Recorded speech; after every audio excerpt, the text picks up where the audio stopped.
I'd also like to thank Bookshop Santa Cruz, Bad Animal, and Two Birds Bookstore for helping us get the word out as community sponsors.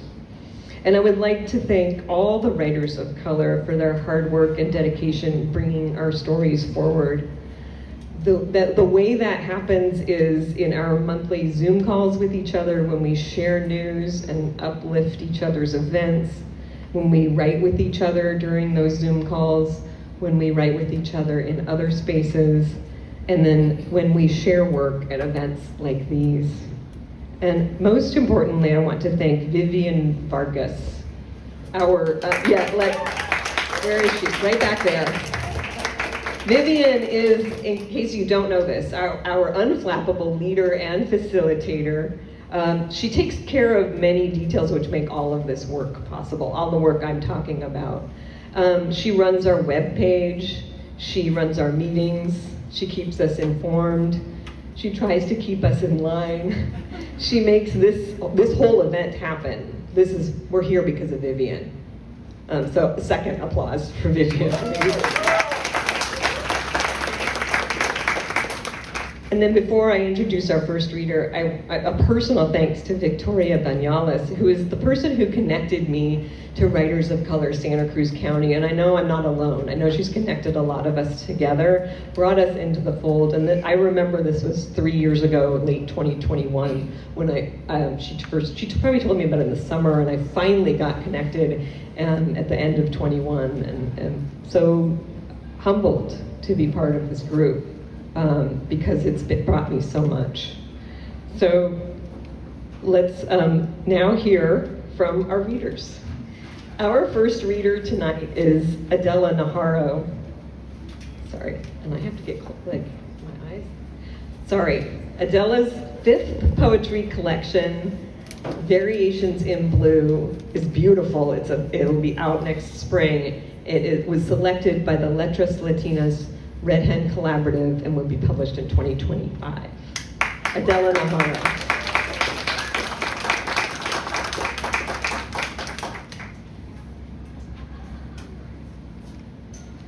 Hi everyone, and thank you for being here.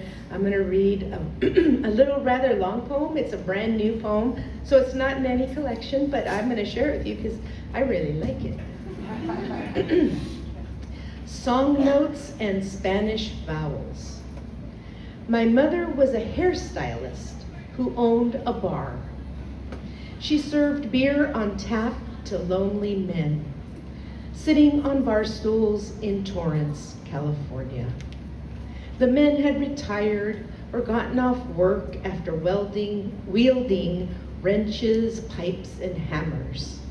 They would slide quarters across the counter, spare change as tips of gratitude when she smiled and welcomed them home. It was her place, an establishment she ruled.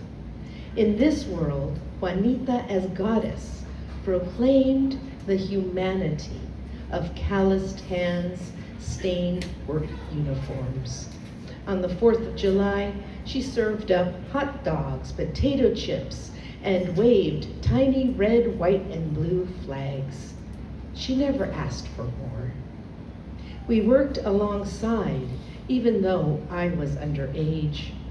During those July days, I learned how to tap a keg, smile at customers, accept Frank's pockmarked face, El Viejito's glasses held together with tape, all that landed askew.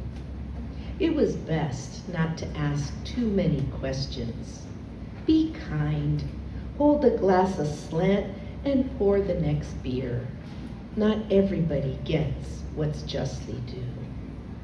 Other days, I'd go to the beach or jump into a pool.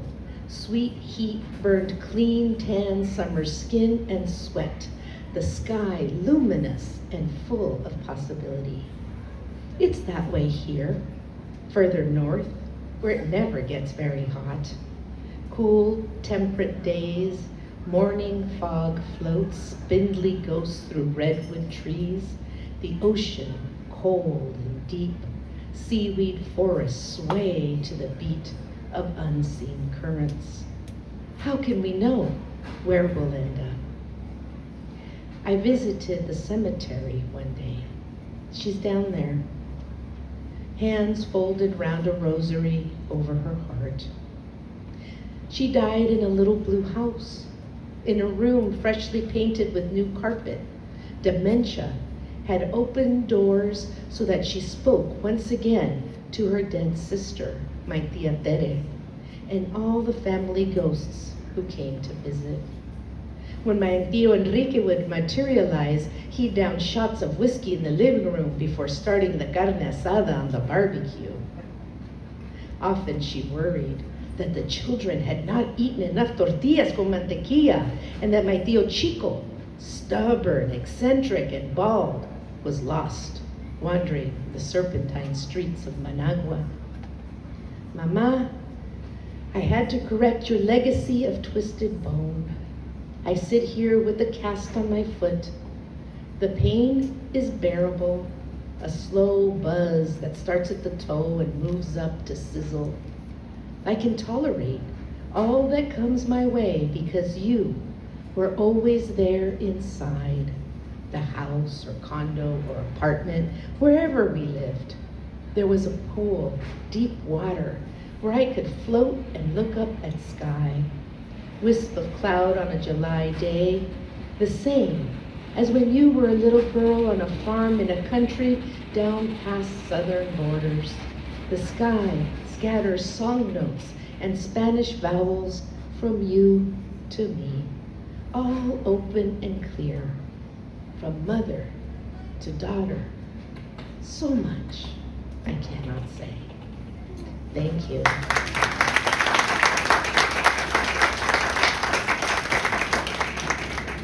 And now it is my pleasure to present Madeline Aliah.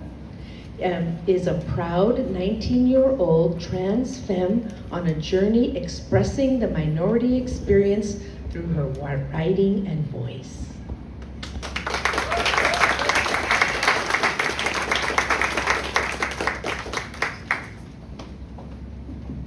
Thank you all. Here, just a... Is this good? Yes. All right.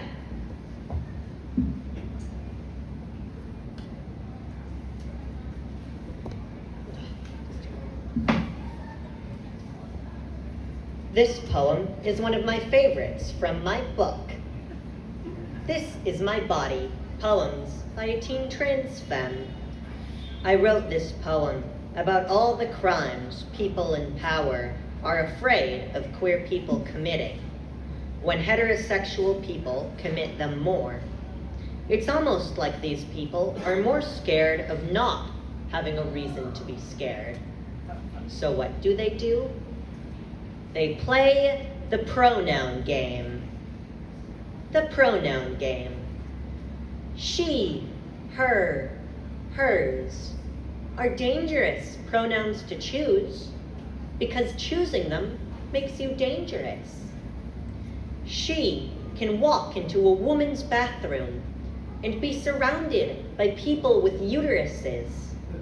She could forget to wash her hands or rape someone.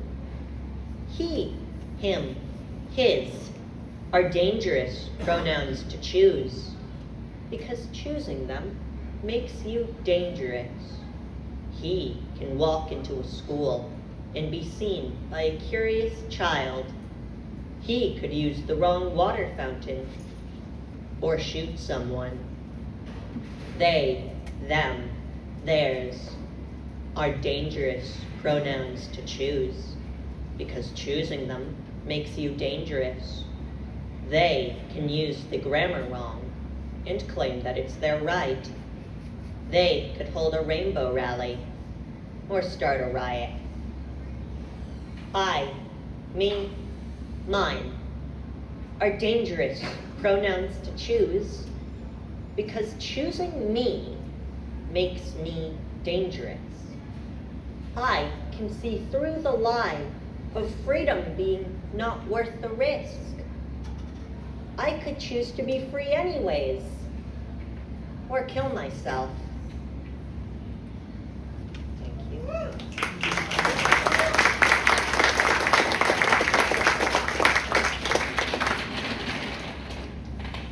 This next poem was written by me for a portable peace protest, a book of poems collected by Elbina Batala, Rafizadeh, and Janifa Jahan.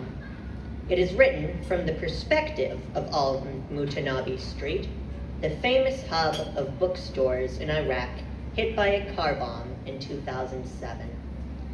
Letter from Al-Mutanabi Street.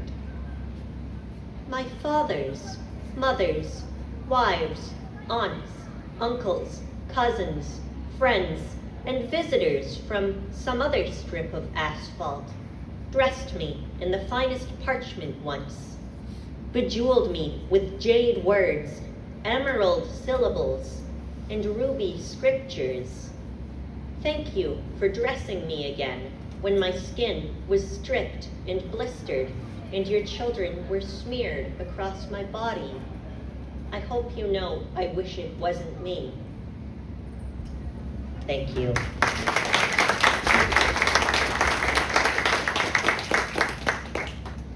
And next, it is an honor to introduce Shirley Flores Muñoz. Shirley Flores Muñoz enjoys her grandchildren and teaches for Cabrillo College. Isn't she amazing? Amazing. And I do want to give a shout out to my dear friend Vivian Vargas, for whom all this is put together so gracefully. Thank you, Vivian.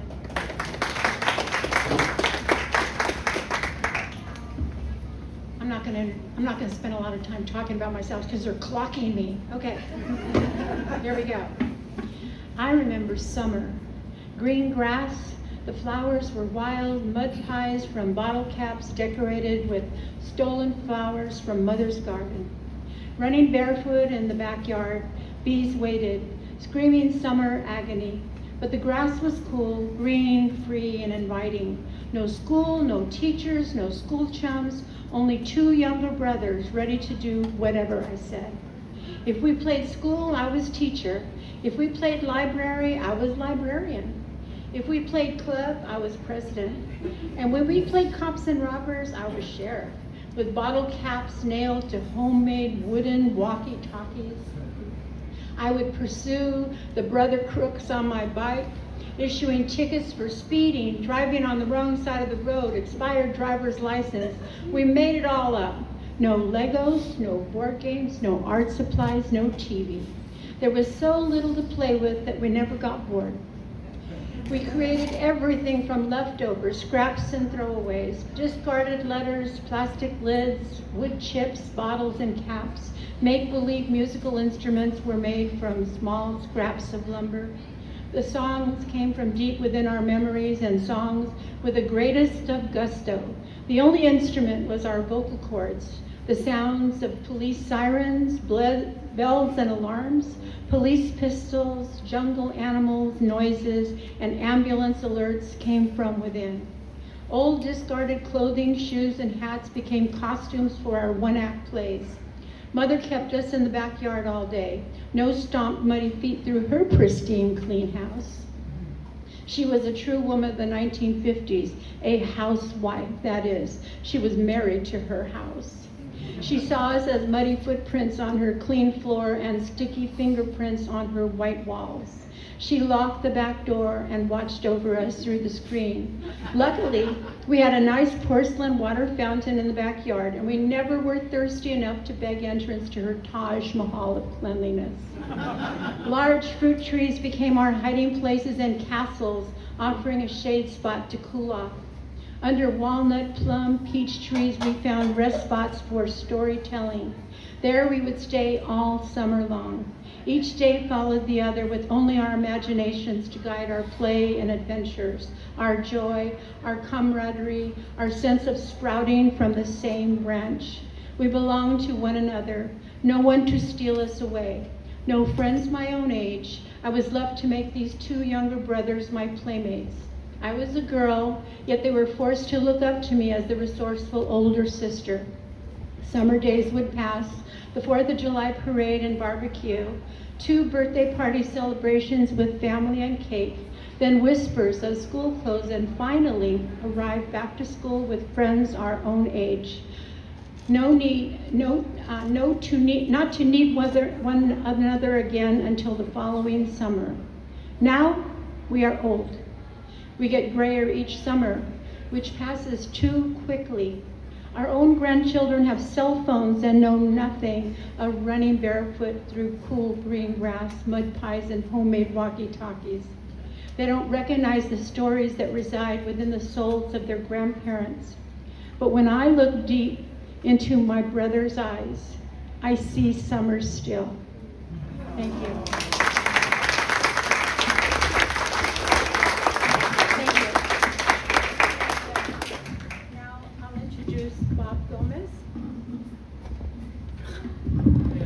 Poet, singer, and songwriter Bob Gomez has dedicated his tenure as Watsonville's Poet Laureate to serve the community of established and emerging writers of color.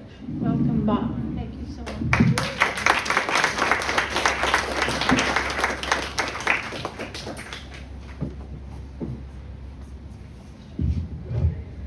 Thank you, Shirley. I've got the slide up there. We're going to change it up a little bit right now. This is a parody song about road rage.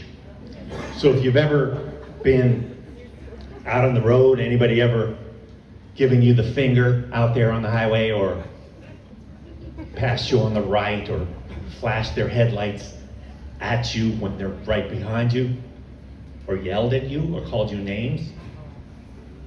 Have we all been there? Yeah. Yes. So this is a parody song to the tune of Desafinado, which is an Antonio Carlos Jobim bossa nova song. I rewrote the song from the point of view of I'm gonna put on sort of like a Ren and Stimpy, like, hello, how are you doing tonight? That kind of accent I'm gonna do. Like, think of Peter Lorre, or the Great Cornholio, one of those cartoonish accents where there's some sort of craziness to the person, sort of an inner rage, but ultimately ridiculous. So here we go. Let's get it started with the Road Rage song, or Antonio Carlos Jobim Visits California.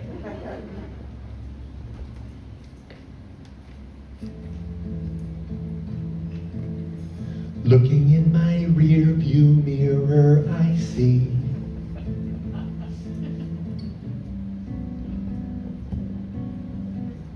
an obnoxious driver close behind me. I just can't believe they gave a license to that guy. Down at DMV, they must be getting high. He just cut me off. Boy, what an asshole. How I'd love to see him lose his control. Flipping over, skidding, and destroy a tree. That fancy Escalade would be a total mangled wreck. And they'd have to get the jaws of life to cut him out. Help me, both my legs are crushed. He'd scream and he would shout. He would call his girlfriend on his mobile phone, saying, honey, I'll be late in getting home. He would learn his lesson, that's for damn sure. And he'd drive more like a real grown-up, not so insecure. Then I might see him in the carpool lane with all his friends. He'd never be late for work again. And he'd be laughing at the sucker stuck in traffic. But if he tries to pass me on the right, he'll get his ass kicked. When we buy a car, it's for our ego. Saying, look at me wherever we go. Why else would those little guys buy monster SUVs? Picture Pee Wee Herman in a pink Humvee. Why don't you calm down and take a chill pill?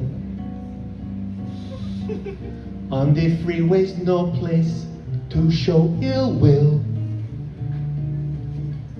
And stop giving the finger as you pass me by. I'll smile and wave back at you. I'm a peaceful kind of guy. Muttering under my breath, you choke on dick and die. Then write down your license plate, report you on next door. Take a picture of you with my Rolleiflex, and I'll send it to the fucking FBI. So just cool your jets and watch your speed, my friend, or you'll meet a gruesome and untimely end. On that depend. We paid our taxes and we made this road for all to share. So I'll see you when you get to there, and maybe have a beer or two together, and then discuss some politics and punch each other. Thank you. Thank you so much. Thank you so much. Now it is my pleasure, my honor to introduce my friend Ekua Omosupe. Dr. Omosupe is an award-winning poet, essayist, social justice activist, retired professor, and workshop facilitator. Her book of poetry, Legacy, is available for purchase right out there, with 2 more waiting in the wings. Please welcome Dr. Ekua Omosupe.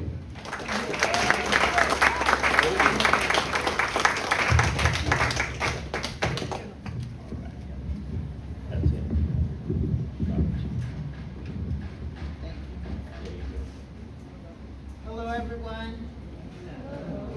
Very nice to be here, to be seen rather than viewed, as we like to say in the Black church. The poem I'm going to share. Oh. The poem I'm going to share is titled The Execution of Betty Lou Beats. Betty Lou Beats will die today at 6 p.m., February 24, 2000, executed by the state of Texas. At 4 a.m., a prison guard in his kindest voice will awaken her, calling, Betty, Betty Lou, Betty, it's time to get up now. Natural sleep had just closed her eyes, and she dreamt of her girlhood, a drunken daddy, a mentally ill mother, and acute longing to be someplace else. She dreamt of the open fields where she ran, the vast blue sky she fell into when she twirled herself silly, weightless, disappearing, forgetting. Come on, Betty Lou, it's time to go. Go? Go where? She mumbled. She hoped she would be going home to her children and grandchildren. She hoped the governor would consider the circumstances. 31 years of domestic abuse on her body, raped at 5, beaten by her daddy, no protection, runaway, married too early, no job, no shelter, hungry children, a mean husband, no rescue, never loved, never wanted by anybody, never. Yes, she killed Jimmy Don Beats. One time too many, he held a gun to their daughter's head. Never again would he punch Betty's face, bloody her nose, make her beg for her life while her children watched, terrorized, screaming. Betty Lou did not kill Jimmy Don for money. She did not want $200,000 insurance. Money did not tempt her to this crime of passion, to save her life, to protect her children, to be safe. This once she wanted herself. This once she stood up to him. Betty Lou hoped Governor George W. Bush would see her plight, stay her execution. Betty, it's time to go, the voice said again. Yes, she would get up off her cot, put on the white prison uniform she was handed, and walk past the cells of the other women there in the death house, waiting for the hand of mercy, or God, or the governor to save them. She would do all she could to keep this little bit of life that she hung on to. She would hold it tight. She would not choose her final meal. She would not give up hope. She would not give up hope. She would not give up hope. Betty Lou Beats, 62-year-old great-grandmother, abused child, abused wife, sentenced to death for the murder of Jimmy Don Beats' husband. Betty Lou Beats will die today at 6 p.m., February 24, 2000, executed by the state of Texas.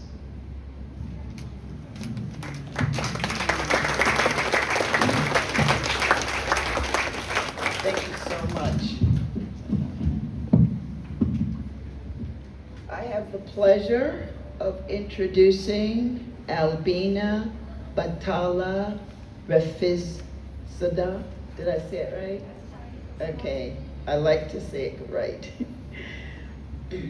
She is a Filipina-American poet whose poetry has been published in Frenzy, Journal X, Porter Gulch Review, and Peace, Poetry, and Policy, and more. Please give a loud applause to welcome Elbina.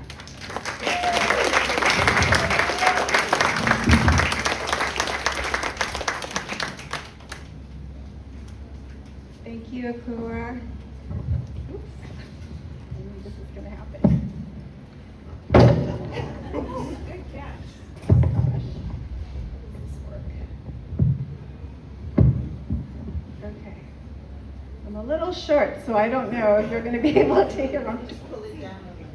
Pull it. Oh, okay. Got it. Okay. All right. So the poem I'm going to read one poem. It's called Morning Prayer for Gaza.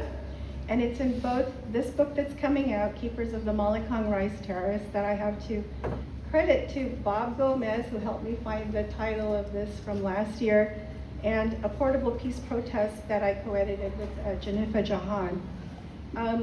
So when I wrote this, it was in November, in the middle of all the fighting in Gaza. And it hasn't stopped, and also for Ukraine. So I'm hoping that after we, because this poem really is all about, it's about war, and the injustices of war and all of the people who are affected by it, that after I read the poem, if we can have a moment of silence to remember all of the people that are still suffering in the other side of the world. Morning prayer. Darkness, an hour before daybreak. The heaviness of my heart disturbs the quiet stillness. Weeks of lingering sadness since the first bomb on the other side of the world. In the stillness of the morn, as light approaches gradually from a distant horizon, as I rise to make my tea, my pups eagerly follow me into the kitchen, eager faces and wagging tails, a treasured innocence, distant from my mind's eye, that sees the bombs that are falling on the other side of the world exploding in my brain when I close my eyes and see dissolution and death, the glaring evening hues of dead children and elderly alike among the rubble of fallen buildings. The kettle whistles, the water is ready for the tea. So I wait and wait and wait for the tea to brew as the quiet space grows louder with the silent screams of the children who are not heard through my silent pleas before I can hear their cries. Emerging light is filtered through the curtain and the tea is now ready. So I pour the hot, dark liquid into a cup. The sound of pouring tea softly breaks into the silence, and I will sip the tea underneath the elm, forever constant, whose leaves rustle in cadence with the winds. I whisper with the wind, our unified voices saying, I pray for peace, I pray for peace, I pray for peace. Shalom, salam, peace. So if we could close our eyes and just do a few seconds of memory. Thank you.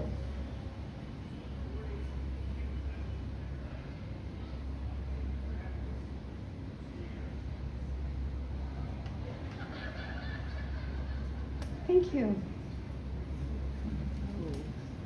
I would like, thank you.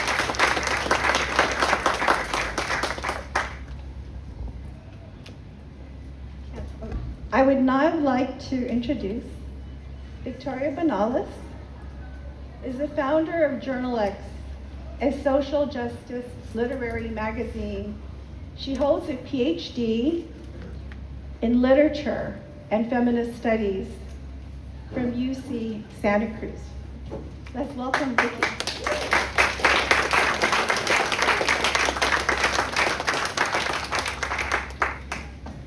Thank you, everybody.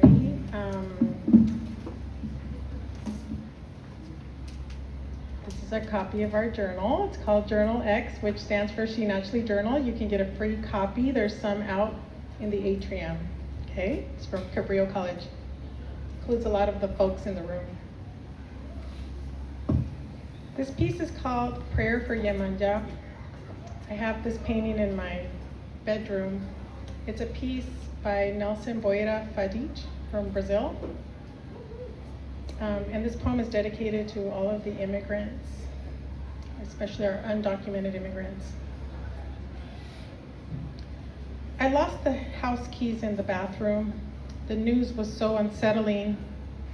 When the lawyer asked with a stupid grin, "Ever considered living in Mexico?" I sobbed as I angled my way down the hall. It was so cold. I knocked on every door, exposing myself raw. Did you know Angela Davis wrote us a letter? When the judge denied our case, the only thing he mentioned was that letter. "Sorry," he said with a stupid grin. Then came the misdiagnosis. Pediatric bipolar disorder, they said. When your tiny fists pummeled the blue sofa. It was so cold and icy. Then I lost the house keys in the bathroom. The news was so unsettling. When the lawyer said, "Sorry, I missed the deadline." When the immigration field officer said, "Sorry, we lost the file." The world seemed to fall apart. Then, seismic shifts beneath our feet. I never meant to deprive you of a father. Do you remember how we went to the ocean and prayed? How we lit candles and burned all those letters in a fire pit, blowing paper fragments and ashes into the roiling waves, stomping madly in the drifting sand, our feet sinking, as if possessed by invisible spirits, our faces salty and wet, you and I swaying with Yemanja, our hands clasped together, the water so chilly, our bodies turned blue. We were jellyfish washed ashore, translucent ghosts. Then came the waves that knocked us down, but we stood up no matter how many times we got slapped around. No matter how many waves we endured, it was cold and icy. Then Obama said, "You can stay for now." I never meant to deprive you of a father. Thank you.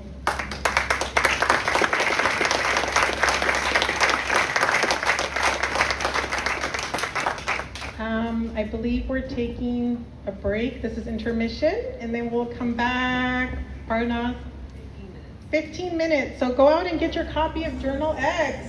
They're out front. They're free.